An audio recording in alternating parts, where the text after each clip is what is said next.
I like to do, it's fun to figure out where did these fucking words come from.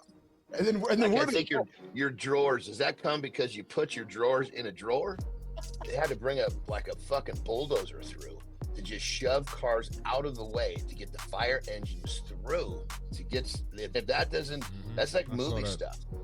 Yeah. Why do you take advantage of somebody that's, you know, about ready to lose everything? I've been on the freeway and seen the fire in the mountains before, so it's scary. It's real. There's just too many people running around doing dumb shit. Well, and then you know with the intent of destruction and taking lives, and it's come on, man. Usually the fires are like August, September, around that time. Yeah. But It's to happen fucking in dry. January? Somebody lets a hot fart in the fucking wilderness and something catches on fire. Here's the thing that people got to realize: if you've never been out here, there's lots close to especially close to the coast like that. It is fucking damp, a lot. It's crazy, eh? Trump and Newsom making it political. Just of course. like it's either a Democratic fire or a Republican fire, but it can't be a fire just that's a fire. Whatever you need to get back out there is what you got to do. And boys, compare yourself to people you respect, not the random influencers with the rented Lambos. The only comparison that matters: are you better than yesterday or not? So, yes, keep going. No, you're not better than yesterday. Then fix it. I started one of the first crypto payments companies in the United States called Smart Digital Payments, where we empower businesses and merchants to accept crypto at the point of sale. I probably 100,000x my investment on that. And just within a click of a button, all of my savings down to zero. Oh my God, Jesus Christ. It's pretty common in crypto, man. Everybody's getting up and doing some sort of exercise. And it's like, we don't ask what kind of workout do you do, because everybody's fucking working out, but we got to do this kind of very different approach to the morning here. It's high risk, high reward until you have something to talk about.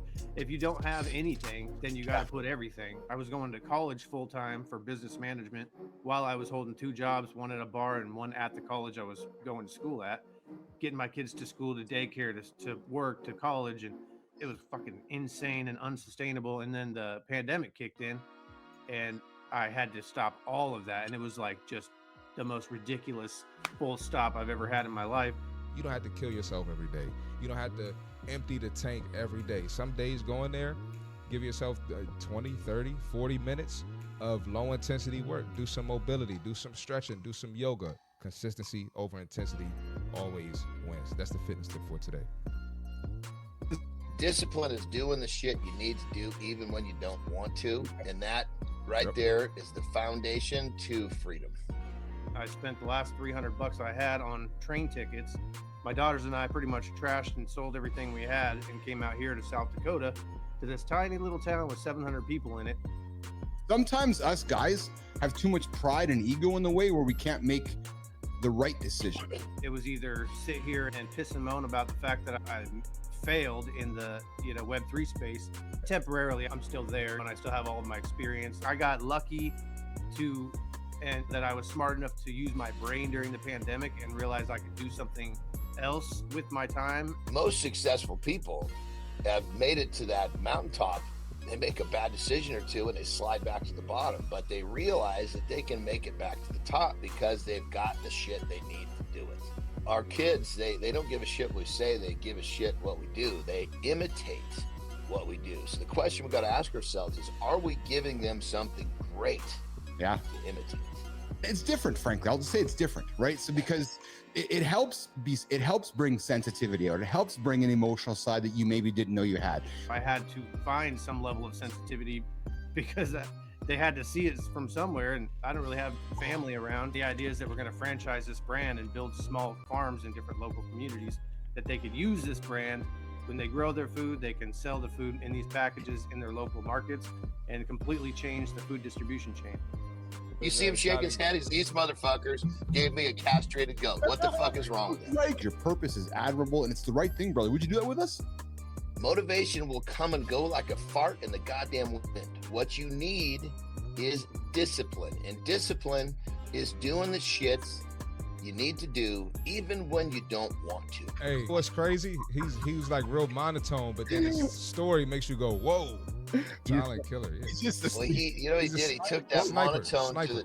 He took that monotone so far. It was like they playing like the Godfather type. There's humans looking at talking to AI as mental therapists. Nothing on this planet is good or bad on its own. It's really what we do with it that makes it good or bad. I didn't expect it to feel so human, or I didn't recognize some of the points of view that it offered up to me that I wasn't able to discover myself or with another human. Well, it has a huge upper hand on a human in regards of no matter what the relationship is, it's going to be honest. Some human beings they intend to be so helpful, but they don't have the balls to be honest. If the AI is not reading your tone, your facial expressions, and your body language, then how does the AI know that you're being honest? Do we have the balls to be honest enough with the goddamn AI for it to actually do a great fucking job? Because most people are not fucking honest with themselves. Can I just get an AI trainer and stuff? And I was like, I think it could be a tool that everyone can use to help.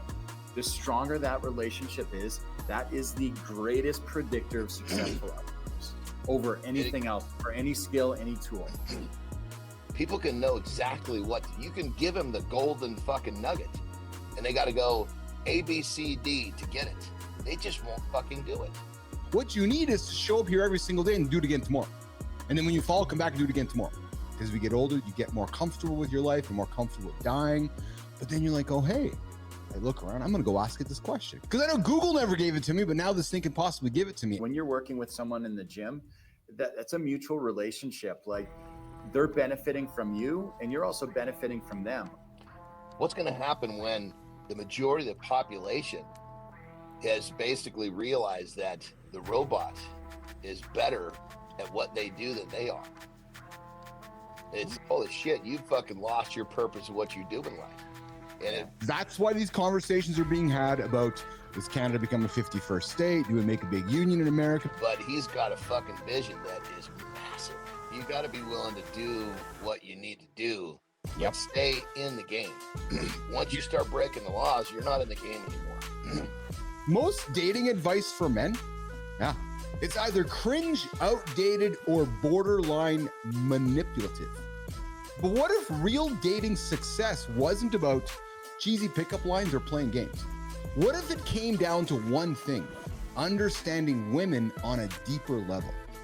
For over 2 decades, she's been the ultimate insider, helping men crack the code on attraction, respect, and long-term connection. What she's teaching, how to stand up for yourself and set boundaries. Too many men are playing the wrong game.